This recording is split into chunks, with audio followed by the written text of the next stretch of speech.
Gudang penyimpanan wallpaper di kawasan Muara Baru Penjaringan, Jakarta Utara hangus terbakar. Banyaknya material yang mudah terbakar membuat api sulit dipadamkan.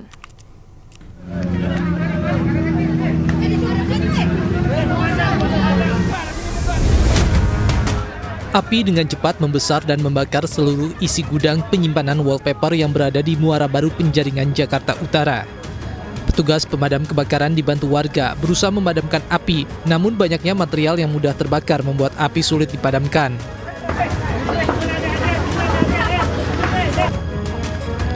Sejumlah warga panik dan berusaha menyelamatkan barang-barang karena gudang yang terbakar berada di belakang rumah mereka.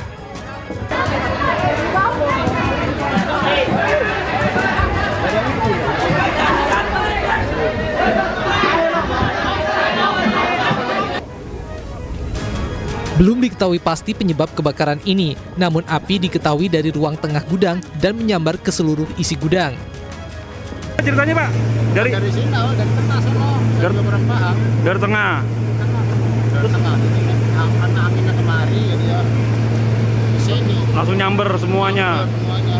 Yang mana nih? Di sini. Ini wallpaper kan. Satu gudang aja. Hingga sore ini api masih membakar gudang dan 18 unit mobil pemadam kebakaran masih berusaha memadamkan api.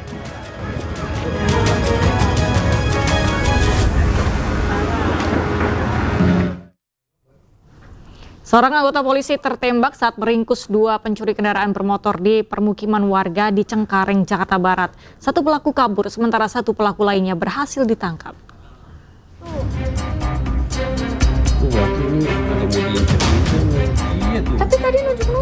Dalam rekaman CCTV, dua pencuri sepeda motor memasuki halaman sebuah rumah di Cengkareng, Jakarta Barat.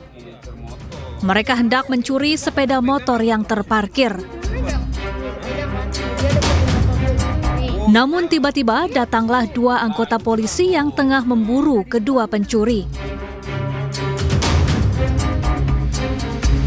Aksi saling tembak pun terjadi. Namun saat berupaya menangkap pelaku, salah seorang polisi tertembak.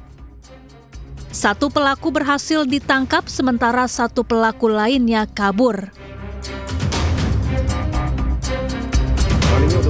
Menurut warga, aksi pencurian sepeda motor di permukiman mereka baru kali pertama terjadi. Warga pun lebih waspada dalam menjaga keamanan rumah. Saya lagi dengar bunyi letusan gitu, terus orang-orang nggak berani pada keluar. Terus nggak lama, istilahnya orang udah banyak, baru saya juga keluar gitu. Letusan apa tuh Pak? Kayak senapan sih. Saya pikir awalnya tadi kayak petasan, kayak gitu. Lalu? Contohnya pas lihat ada yang ngegeletak satu orang. Siapa itu Pak? Kedua pelaku merupakan sindikat curanmor yang tengah diburu polisi. Adapun polisi yang terluka akibat tertembak kini menjalani perawatan di rumah sakit. Dari Jakarta, Rizky Falufi, iNews melaporkan.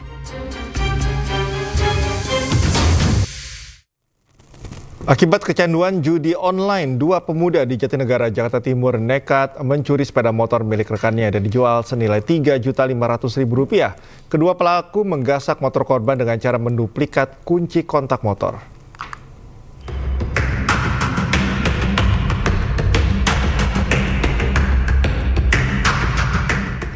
Dari rekaman CCTV nampak satu dari dua pelaku menggasak satu unit sepeda motor di Jalan Kebonana Selatan, Jatinegara, Jakarta Timur. Diketahui motor tersebut merupakan milik rekannya yang sebelumnya telah dipinjam dan dikembalikan ke korban. Saat meminjam motor, pelaku sempat menduplikat kunci kontak kendaraan korban.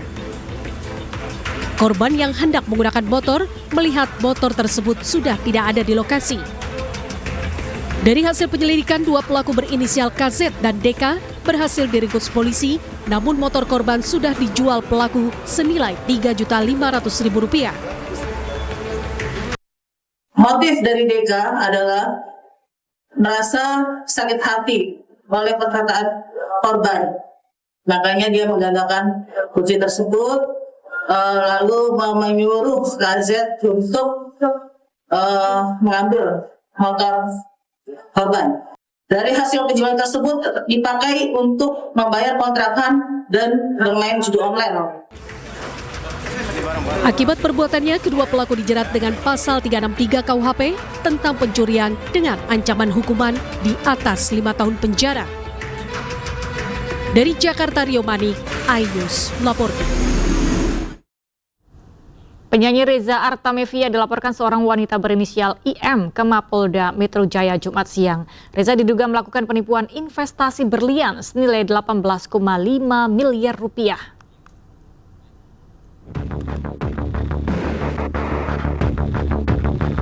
Penyanyi Reza Artamevia dan satu orang rekannya berinisial RA dilaporkan oleh seorang wanita berinisial IM terkait kasus dugaan penipuan dan tindak pidana pencucian uang pada Jumat siang. Kronologi bermula saat Reza Artamevia bersama temannya RD mengajak IM untuk bisnis berlian dengan menjanjikan sejumlah keuntungan. Karena tertarik, korban menyerahkan uang secara bertahap kepada pelantun lagu pertama itu sebesar 18,5 miliar rupiah. Setelah melakukan pembayaran secara bertahap, Reza memberikan jaminan berupa 9 buah berlian. Namun setelah diperiksa keasliannya, ternyata berlian tersebut imitasi alias palsu. Kecewa, pelapor melayangkan somasi dan meminta agar uang senilai 18,5 miliar rupiah dikembalikan. Namun hingga pembuatan laporan ke Mapolda Metro Jaya, Reza tidak juga mengembalikan uang. Menurut pelapor dan korban, terlapor ini mengajak korban untuk bisnis berlian dengan menjanjikan keuntungan. Akhirnya korban menyerahkan uang secara bertahap kepada terlapor 18,5 miliar rupiah dan diberikan jaminan oleh para terlapor 9 buah berlian. Kemudian terlapor menjanjikan akan mengembalikan uang korban berikut keuntungannya senilai 21,3 miliar rupiah. Setelah jaminan 9 buah berlian ini diterima oleh korban mengecek ke lab dan ternyata hasilnya adalah synthetic diamond. Saat ditemui wartawan di Bareskrim Polri, Reza membantah dirinya melakukan penipuan. Reza justru mengatakan dirinya merupakan pihak yang dirugikan oleh IM. Intinya, saya punya berlian senilai 150 miliar itu ada di pihak mereka. Kemudian sudah diserahkan sudah diserahkan, buktinya ada ininya tadi tuh sudah diserahkan pada tanggal, kita nggak usah, intinya kita sudah serahkan dan sudah diperiksa bersama. Hal ini karena Reza telah menyerahkan berlian senilai 150 miliar rupiah, namun baru diberikan uang sebesar 18,5 miliar rupiah. Saat ini Reza Artamevia telah melaporkan IM ke Mapolda Metro Jaya. Tim Liputan iNews melaporkan. YouTuber Denny Sumargo telah berdamai dengan komunitas suku Bugis Makassar setelah menyambangi sekretariat BPP KKSS.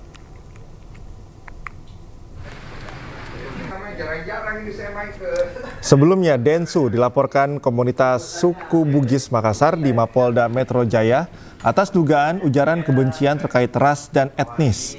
Denny Sumargo akhirnya berinisiatif mengunjungi kantor BPP KKSS di Bendungan Ilir, Jakarta pada 12 November. Dalam kesempatan ini, Denny Sumargo menggelar silaturahmi dan meluruskan kesalahpahaman yang terjadi akibat perseteruannya dengan pengacara Farhad Abbas. Sebelumnya, Farhad dan Denny berkonflik akibat masalah donasi untuk korban penyiraman air keras yang bernama Agus Salim.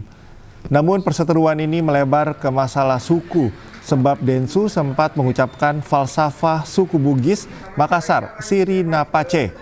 Di sisi lain, Farhad juga sempat mengaku sebagai keturunan dari suku Bugis. Yang melaporkan saya, menghubungi saya. Beliau dengan jantannya memang kesatria, bicara sama saya. Ini sepertinya kita salah tangkap. Saya bilang iya. Bagaimana? Mereka jelaskan, saya pun meminta maaf kepada beliau karena saya anggap di sini saya juga ada salah.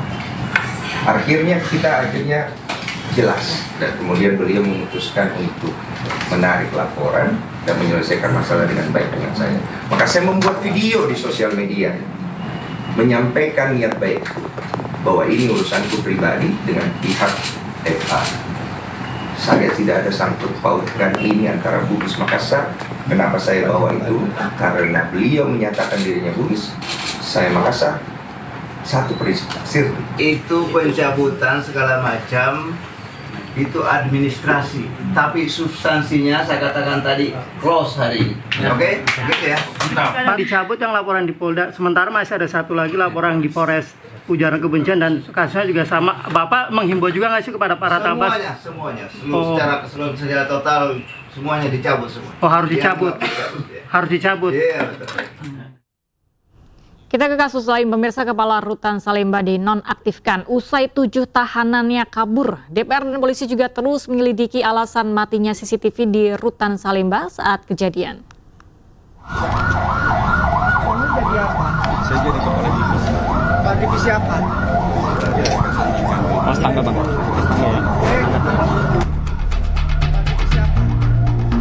Sejumlah temuan diungkap Komisi 13 DPR RI saat sidak ke Rutan Kelas 1 Salemba, Jakarta. Salah satunya adalah fakta Kepala Rutan Salemba yang mengambil cuti tepat saat ke-7 tahanan kabur. Akibatnya Agung Nurbani dinonaktifkan dari jabatannya sebagai Kepala Rutan Salemba. Tidak hanya itu, CCTV di Rutan Salemba pun tidak aktif saat ke-7 napi kabur. Rencananya Komisi 13 akan membentuk panitia kerja atau panja pengawasan pemasyarakatan buntut kaburnya 7 narapidana dan tahanan dari Rutan Salemba.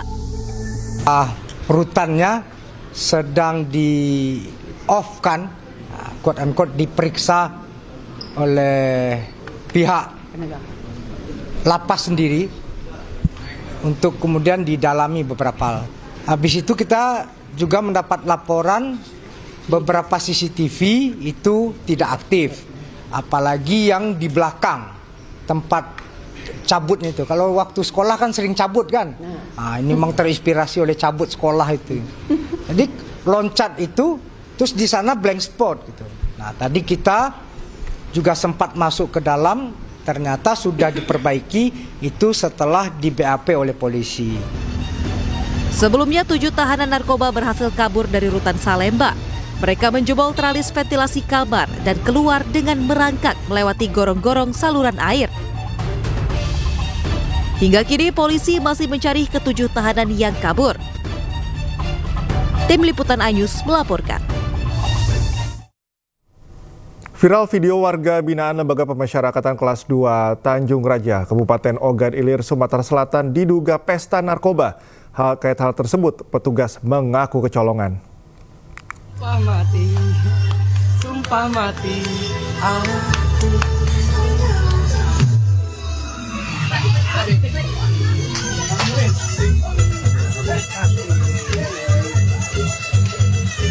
Nampak video viral, sejumlah penghuni kamar tahanan diduga menggelar pesta narkoba dengan diiringi musik remix. Terkait hal tersebut, Kepala Divisi Pemasyarakatan Kanwil Kementerian Imigrasi dan Pemasyarakatan Sumatera Selatan mengaku pihaknya kecolongan karena adanya ponsel yang masuk ke dalam kamar warga binaan di Lapas Kelas 2 Tanjung Raja, Kabupaten Ogan Ilir. Sementara itu, setelah dilakukan pemeriksaan urin terhadap warga binaan yang ada dalam video, tidak ditemukan adanya penggunaan narkoba. Jadi ketika ada yang kelihatannya seperti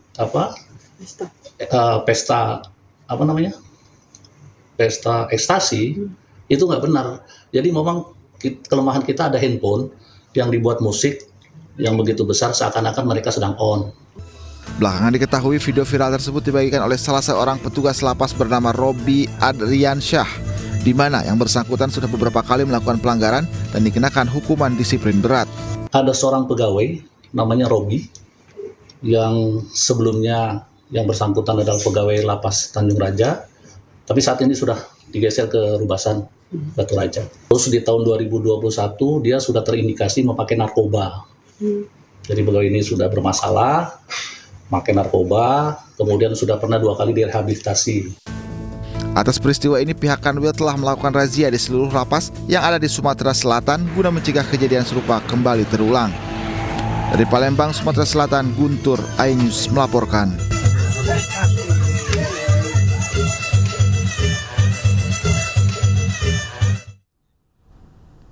Nasib pilu dialami seorang ibu rumah tangga di Kabupaten Musi Rawas Utara, Sumatera Selatan yang harus dibui selama 14 bulan. Ia dipenjara karena menyiram seorang pria tetangganya dengan air keras karena kerap menguntit.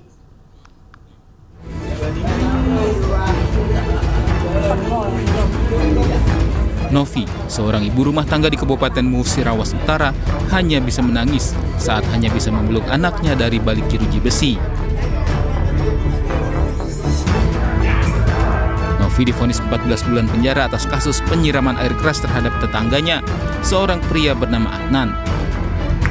Bukan tanpa alasan, Novi ternyata menyiram air keras karena kesal kerap dikuntit Adnan. Adnan diketahui menyukai Novi dan melakukan segala cara mendapatkan Novi. Novi yang risih dengan sikap Adnan sempat melaporkan kejadian itu ke kepala desa dan Adnan sempat dinasehati. Nasihat dari kepala desa tidak diindahkan, Adnan terus mengganggu Novi hingga Novi kesal dan menyiramnya dengan air keras. Setelah kejadian tersebut, Novi dilaporkan ke polisi pada bulan lalu. Jadi kalau kita hitung, menurut sistem database masyarakatan, itu jatuh di tanggal 26 bulan 7 2025. Itu kalau nggak ada remisi, Pak?